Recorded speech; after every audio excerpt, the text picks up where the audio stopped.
For exclusive content that Shakaama offers, join us over at Patreon as supporter of the Shakaama Live Show.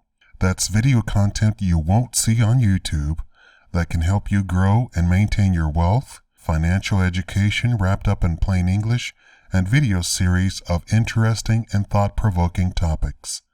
Join us at bit.ly/PatronShack. It's the first link in the information box. Hello everyone, welcome to my channel. My name is Shakaama.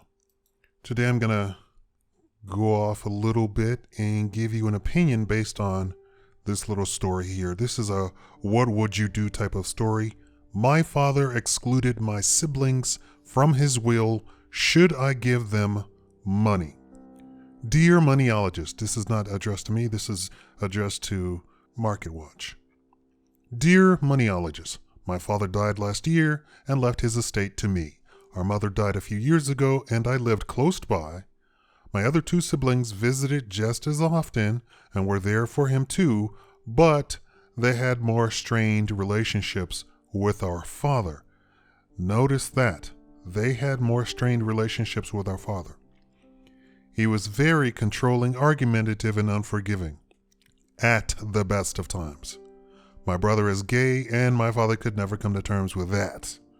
Or he could have said his brother never came to terms with himself being gay or whatever. They always put the onus on the other person, right? This is how this age is right now. He also never approved of my sister's husband. They both tried time and time and again to make peace with my father in his final years. My sister is married and has a home of her own, but she has said it's unfair that I inherited his estate and thinks I should divide our family home 3 ways. Let me stop right here. Let me go back to that sentence. They both tried time and again to make peace with my father in his final years. You don't make peace in the final years, especially when you know that the person has money and they're about to die. That's not the time to make peace. The time to make peace is when you're 18. That's when it's time to make peace. Or 16 or whatever, something like that, right? So obviously they had strained relationships and they know this guy's about to die and they were trying to get him on his good side at the final hour, right? My sister is married and has a home of her own, but she has said it's unfair that I inherited his estate and thinks I should divide our family home 3 ways. She also made a big deal about a 6-figure sum of money left to me by our father, and if I kept it, threatened to never speak to me again. I wonder why she had a strained relationship with her father. That's the sort of attitude that this woman has. My brother was more sanguine, and for those of you who don't know, sanguine is more of a sort of like quiet and resolve to his fate. But I know he could do with a helping hand. This guy is way too giving. I don't have to worry about retirement anymore, but I also feel half guilty. Why? Your father hated your siblings and they hated him. Let's stop mincing words here. They didn't get along. They don't hate each other. I don't get along with my family at all. I hate them. And I'm not in anybody's will. And I'm okay with that. But I also feel half guilty, half smug about walking away with the lot. Should I divide it? Joseph in Atlanta. Here is the Market Watch said, oh, well, they can contest it. And, your father, it was all your father's fault for causing a rift in the family. No, of course now they're speaking ill of the dead, right? And my father can be controlling. No, you're probably a pansy and you think that men aren't supposed to be controlling. Men are supposed to be controlling. That's the point. This is why we're having this whole feminist outrage stuff. Because women don't believe that men are supposed to be controlling. Men are supposed to be controlling. We're the most powerful of the species. We are supposed to be in control. Why? Because it is we who are the ones who put our lives on the line. If we put our lives on the line, God damn it, we better be able to control everything around us. And if that doesn't crack into your skull, if that doesn't hit home with you, there's something wrong with you. How can I bring home the bacon with the threat of death hanging over my head every day on my blue-collar job? You're an idiot woman if you don't believe that he should be in control at all times, on everything, and he gets the final say. What do? You work in an office and you make 1/3 of what he makes? They have literally thrown the society upside down. 95% of on-the-job deaths are by men. And you're talking about a rape culture? You're talking about being in control? Hell yes! When just bringing home the bacon means I could get killed, you have something to say to me? Get out of my house. Get out of my house. I don't want to ever talk to you ever again. You're too stupid for words. And this is this age. This guy is a pansy. He can be controlling. Hell yes, he can be controlling. How old was he? 70, 80? Yes, he put in his time. And he brought up all 3 of you children. That gets no applause from anybody today. But by gum, one child, and this is the preponderance of the whole propaganda against black people, black men not being good fathers. The preponderance is one child. We're not talking about 15 children. I know the news wants to make you to think it's a whole bunch of children. No, the preponderance of the evidence says it's one child that we're talking about. That the guy walked away from one child, right? And you all heap all sorts of doo-doo and poop and he's a horrible person.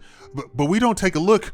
We don't turn around and take a look at that woman, right? The woman who says that he can't be in control, huh? We all want to give the woman a pass. We don't want to take a look around and look at that woman who's nagging him, driving him crazy, and jealous as hell. Jealous as hell. Who are you talking to? Who's your phone? Give me your phone. We don't want to take a look at that. And not only is that it's promoted in the media. All over Facebook, all over Twitter, all up in memes. Take his phone, girl. See who he's talking to, girl. Well, you have an immature relationship. You have an immature personality. Little clue phone. More women cheat than men. Hello? They don't want to look at that stuff. They don't want to look at the reality. They don't want to look at the truth. More women cheat. It's the women who are getting the divorces. It's not the men. And they're talking about men walking away. It's not the men. You know, originally in a divorce, the man got the children. Originally. And the woman who took it all the way up to the Supreme Court and said that women should, because women are more nurturing. And so finally the Supreme Court said, okay, I'll buy that. Women are more nurturing. There was no scientific study or anything. No peer review study, nothing like that. The Supreme Court just says, okay. And come to find out, this woman turned out to be a horrible mother and was charged with neglect. This same woman who said that women were more nurturing turned out to be neglectful. They have turned the society on its ear. Now this pansy guy, Joseph of Atlanta, says, oh, he's controlling. Yes, he should be controlling.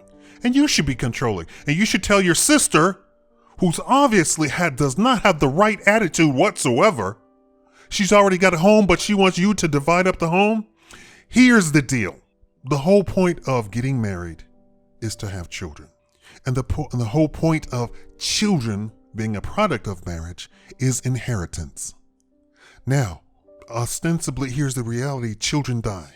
So you had your bets and you have more than one child.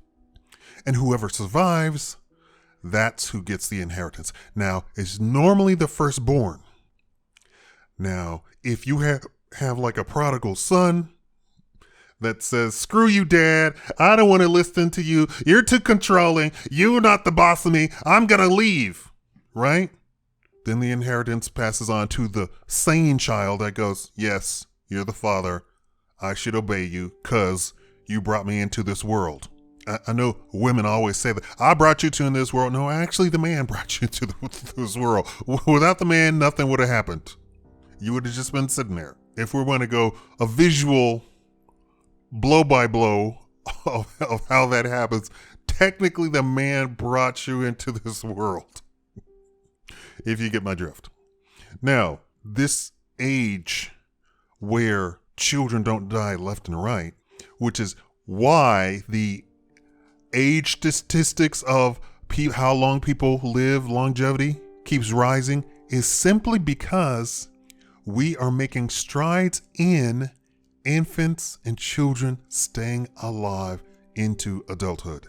If you're able to do that, your death rate skyrockets. Not people dying, but the lack of people dying skyrockets, and longevity skyrockets. You go from quote unquote 30 years old to 80, 60, 80 years old. We're not living any longer. It's just that more people are making it to adulthood than ever before in the history of mankind. But now we have this age where people are actually getting rid of. And they don't count that. They don't count abortions in that. They need to start accounting abortions in that, and we need to show that longevity is actually dropping because of abortion. This guy is a pansy. He has a pansy sort of attitude. His sister is obviously trying to be controlling and horrible to him, which really he shouldn't say anything. And the other brother didn't get along with the father anyway. He throws out the gay thing, but you can be a horrible person whether you're gay or not. They don't get a pass either, not in my book. Nobody gets a pass in my book. Well, I can't walk. You don't get a pass for that. What does your attitude have to do with you can't walk? Well, he's gay. What does him being gay have to do with anything? Was he still a loving son? No, that's what it seems to be. Oh, and he couldn't get over the fact that he was gay. Well, he probably couldn't get over the fact that he was a jerk. You ever take a look at that? In this day and age, they give a pass to a lot of people. But the people who they don't give a pass to are black men and white men. I know white men think black men get away with a lot. No, black men have it the worst. Hands down, there is no competition. The attitude with white men is that they're in control, and that's a given. So we're not going to give them free booze. We're not going to give them a happy hour. If I owned a bar, I'd give men a happy hour so that they would come in for an hour, get tipsy, and then start buying up the place. Sounds like a good thing to me. Not giving women free drinks. Why? Because women are going to get free drinks anyway.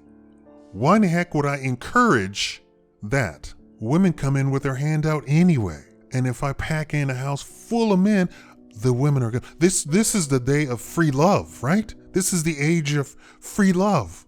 So women are out and about just as much as men. Okay, finally, here's my stepping back overview of inheritance. You always keep it intact. Always. You don't divide it up, because what happens when you divide something up? Everybody gets a little bit. And you can't do anything with a little bit, but you can do something with a lot. And judging by the way this guy writes and how he talks about his siblings, more than likely he would stay in the house and they would come over all the time. Anyway, right? Eat up all his food, use up all of his electricity, and I bet you the gay brother would probably be up in there washing clothes or something, bringing in his... I'm saying this because this is what my roommate does right now. I have no idea what the deal is with wherever he lives right now, but he comes over like once a week to wash clothes and run up the light bill, and then says, I have to pay the light bill. No, you come in and use up like 20% of the electricity. No, you run it up 20% more. Now, he should not give anything to the siblings. The whole idea of the will was, this is what I'm going to do with my money. There is no obligation for a parent to give inheritance to those people that he does not like. We're all human beings. We all have personalities. if you have terrible children, you have terrible children. If they're not there for you, they're not there for you. And they can't expect, simply because you and your wife had them, that they're going to get a piece of your money. No, that's not how it happens. And you shouldn't break up the inheritance anyway. I know people are going to disagree with him. I know a bunch of pansies are going to be in the comment section talking about that you wrong for that. He's wrong for either. People are jerks. Do you give your money to jerks? When the friggin' panhandler on the side of the road harasses you, follows you to your car, do you go, well, you're poor and I should give you money, although you're being a jerk? Do you do that? No. Or do you turn around and go, dude, you're being a jerk. Get the hell away from me. I have nothing for you. Go get a job. You're actually healthier than I am. Don't you see me limping to my car? Right? Thank you for watching the Shakaama Live Show.